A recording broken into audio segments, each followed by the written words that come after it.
విషయంలో కూడా వాస్తవాలు ప్రజలకు చెప్పడానికే నేను ప్రత్యేకంగా ఈ ప్రెస్ కాన్ఫరెన్స్ నిర్వహిస్తాను. జరిగింది ఏంటి మీకు లాస్ట్ టైం కూడా చెప్పాను, మళ్ళొక్కసారి చరివిత చరణం అయినప్పటికీ కొద్దిగా మీకు బోర్ కొట్టినప్పటికీ దయచేసి సావధానంగా వినాలని రిక్వెస్ట్. హైదరాబాదులో ఇండియాలో ఈ car racing motor sports racing అనేది రావాలని, ఈ క్రీడగా బహుళ ప్రాచుర్యం పొందిన ఈ మోటార్ స్పోర్ట్ రేసింగ్ ఏదైతే ఉందో ఇక్కడికి తేవాలని చాలా ప్రయత్నాలు గతంలో కూడా జరిగినాయి. చంద్రబాబు నాయుడు గారు ముఖ్యమంత్రిగా ఉన్నప్పుడు 2001వ సంవత్సరంలో ఆనాడు ఫార్ములా 1 రేస్ని ఇక్కడికి తేవాలని చాలామంది మిత్రులు కూడా మీడియాలో ఫార్ములా 1ని ఫార్ములా ఈని కలగాపులగా చేసి వాడుతున్నారు. దయచేసి అందుకే మీకు వివరంగా చెప్తా ఉన్నాను. ఫార్ములా 1, 2, 3, 4 అవేమో regular internal combustion engines, ice engines అంటారు వాటితో జరిగే రేసులు. ఫార్ములా ఈ అంటే ఎలక్ట్రిక్ వాహనాలతో జరిగే రేసు ఫార్ములా ఈ. ఇవన్నీ కూడా FIA కిందికి వస్తాయి, ఫెడరేషన్ ఆఫ్ ఇంటర్నేషనల్ ఆటోమొబైల్స్ అని దాని కిందికి వస్తాయి. ఎట్లయితే క్రికెట్లో మనకు BCCI, ICC రెండు ఉంటాయి. BCCI అంటే Bharat cricket board of cricket control India, ICC అంటే ఇంటర్నేషనల్ క్రికెట్ కౌన్సిల్. అట్లాగే ఇందులో కూడా 2 అసోసియేషన్స్ ఉన్నాయి. ఒకటి FMSCI, federation of motor sports clubs India, same BCCI మాదిరిగా ఇండియాలో ఒకటి ఉంది. అదే మాదిరిగా మళ్ళీ ఇంటర్నేషనల్గా FIA, ఫెడరేషన్ ఇంటర్నేషనల్ ఆటోమొబైల్. ఆ FIA అనేది ఎపెక్స్ బాడీ, దాని కిందనే F1, F2, F3, F4, FE అంటే ఫార్ములా ఈ. ఈ రేసులన్నీ కూడా వాళ్ళ కిందనే నడుస్తాయి. ఎప్పుడైతే చంద్రబాబు నాయుడు గారు 2001, 2, 3 ఆ ప్రాంతంలో ఈ బర్నీ ఎకెల్స్టోన్ అని ఆయన ఫార్ములా 1 యొక్క CEO ఆయనని కలిసి మీరు హైదరాబాద్కి రండి, మీరు ఇక్కడ రేస్ పెట్టడానికి కావాల్సిన ఏర్పాట్లు నేను చేస్తాను ప్రభుత్వ పరంగా అని ప్రయత్నం ప్రారంభించారు. కానీ దురదృష్టం ఆ ప్రయత్నం ఫలవంతం కాలేదు, ఫర్ వాట్ ఎవర్ రీజన్. అప్పటికి చంద్రబాబు నాయుడు గారు 2004లో ఓడిపోయారు, అది కూడా ఒక కారణం కావచ్చు. కానీ చంద్రబాబు నాయుడు గారు ఓడిపోక ముందే ఆయన ప్రభుత్వంలో ఉండంగానే ఇవాళ గోపన్పల్లి, మనకిప్పుడు ఫైనాన్షియల్ డిస్ట్రిక్ట్ పక్కనే ఉన్న ప్రాంతం గోపన్పల్లి, అక్కడ 580 ఎకరాల భూసేకరణకు నోటీసులు కూడా ఆనాడు ప్రభుత్వం ఇవ్వడం జరిగింది రెవెన్యూ డిపార్ట్మెంట్ ద్వారా. దేనికి? ఒక formula 1 race track, permanent track ఇండియాలో బిల్డ్ చేయాలి, దానికి హైదరాబాదే కేంద్రం కావాలి అనే కోరికతో ఆనాడు చంద్రబాబు నాయుడు గారి ప్రభుత్వం ఒక బలమైన ప్రయత్నం చేసింది. దురదృష్టం వారి ప్రభుత్వం పోయింది. ఆ తర్వాత వచ్చిన కాంగ్రెస్ ప్రభుత్వం వాళ్ళు దాన్ని పట్టించుకోలేదు.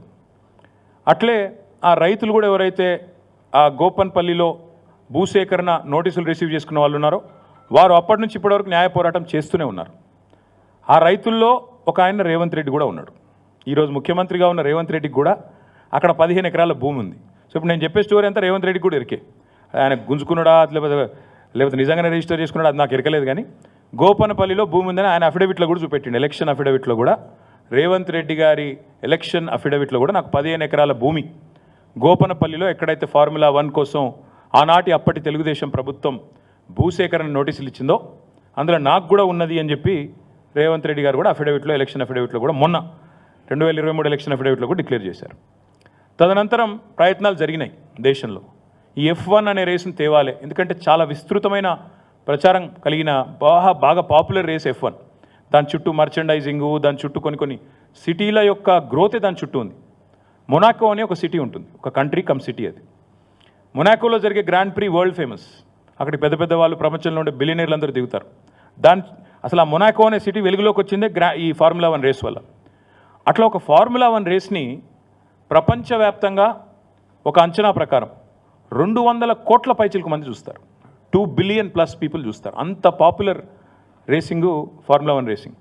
సో మన దేశంలో కూడా ప్రయత్నాలు జరిగి చివరికి ఉత్తరప్రదేశ్లో అప్పుడు JP గ్రూప్ అని ఉండేది, ఇప్పుడు కూడా ఉన్నట్టుంది, జయప్రకాష్ గ్రూప్, నోయిడాలో వారు ఒక ట్రాక్ కట్టారు.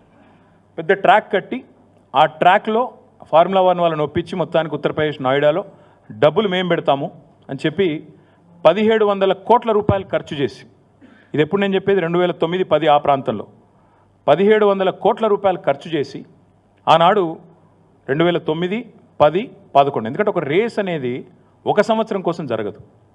రేస్ అనేది ఎప్పుడైనా కూడా ఒక 4 సంవత్సరాలు 3 సంవత్సరాలు సైనింగే. ఎందుకంటే ఒకటేసారి అట్లా వచ్చి ఇట్లా రేస్ చేసి వెళ్ళిపోవడానికి కాదు, ఉండదు.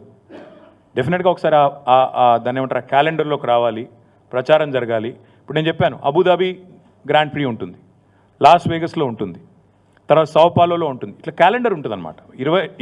12 నెలల్లో ప్రతి రెండో శనివారం ఇది ఉంటుంది రేసు. అవన్నీ ముందే డిసైడ్ అయ్యి ఉంటాయి ఎక్కడెక్కడ రేస్ జరుగుతుంది అని చెప్తే మోటార్ స్పోర్ట్స్ ఎంతూజియాస్ అందరూ కూడా అయితే టీవీలో చూడడమో లేదా టికెట్లు కొనుక్కొని అక్కడ పోయి రేస్ చూడడమో ప్రత్యక్షంగా ఇవన్నీ జరుగుతూ ఉంటాయి. సో అట్లా ఉత్తరప్రదేశ్కి మొత్తానికి వాళ్ళు పట్టుకొచ్చారు, జేపీ గ్రూప్ వాళ్ళు పట్టుకొచ్చినారు. 3 సంవత్సరాలు జరిగింది race, 9, 10, 11. For whatever reason 3 సంవత్సరాల తర్వాత వాళ్ళకు ఫార్ములా 1 వాళ్ళు ఇక మళ్ళీ మేము రాము ఇండియాకి అని చెప్పి క్యాన్సిల్ చేసుకొని 11 తర్వాత వాళ్ళు వెళ్ళిపోయినారు. ఈ రీజన్స్ నాకు తెలియదు, కానీ దాదాపు అప్పట్లో జేపీ గ్రూపు అక్కడ ఉత్తరప్రదేశ్ ప్రభుత్వము అందరు కలిసి ఖర్చు పెట్టిన అమౌంట్ 1500 నుంచి 1700 కోట్లు, 1500 నుంచి 1700 కోట్ల రూపాయలు ఆ రేస్ నిర్వహణ కోసం ఖర్చు పెట్టారు. సరే, అందులో కొంత రెవెన్యూ కూడా వచ్చి ఉంటుంది, వచ్చిన వాళ్ళు చూడడానికి స్పాన్సర్స్ దానికి దీనికి కొంత రెవెన్యూ కూడా వచ్చి ఉంటుంది. తర్వాత ఇంకా మళ్ళీ భారతదేశంలో మోటార్ స్పోర్ట్స్ రేసులు ఆ స్థాయిలో ఎన్నడూ జరగలేదు, చిన్నవి జరుగుతుంటాయి. ఫార్ములా 4 రేస్ అని మొన్ననే చెన్నైలో జరిగింది. నిన్నగాక మొన్న మీరు చూసింటారు, అమిత్ షా గారు జమ్మూ కాశ్మీర్లో ఫార్ములా 4 రేస్ జరిగింది, ఇది గర్వకారణం భారతదేశానికి అని కూడా మొన్ననే ట్వీట్ చేశారు, చూసింటారు మీరు. అట్లాగే చెన్నైలో మొన్ననే అక్కడి ప్రభుత్వం స్టాలిన్ గారు, వారి కుమారుడు డిప్యూటీ సీఎం ఉదయ్ స్టాలిన్ 42 కోట్లు ప్రభుత్వం నుంచి ఖర్చు పెట్టి ఫార్ములా 4 రేస్. ఫార్ములా 4 అంటే నిజంగా చెప్పాలంటే ఫుడ్ చైన్లో చాలా కింద ఉంటుంది, F1 తర్వాత F2 తర్వాత F3 తర్వాత F4 అలా. సో ఈ రకంగా ఈ రేసుల కోసం దేశవ్యాప్తంగా పోటీ ఎప్పటి నుంచో ఉంది. సో ఆ క్రమంలో గత 10, 11, 12 సంవత్సరాలు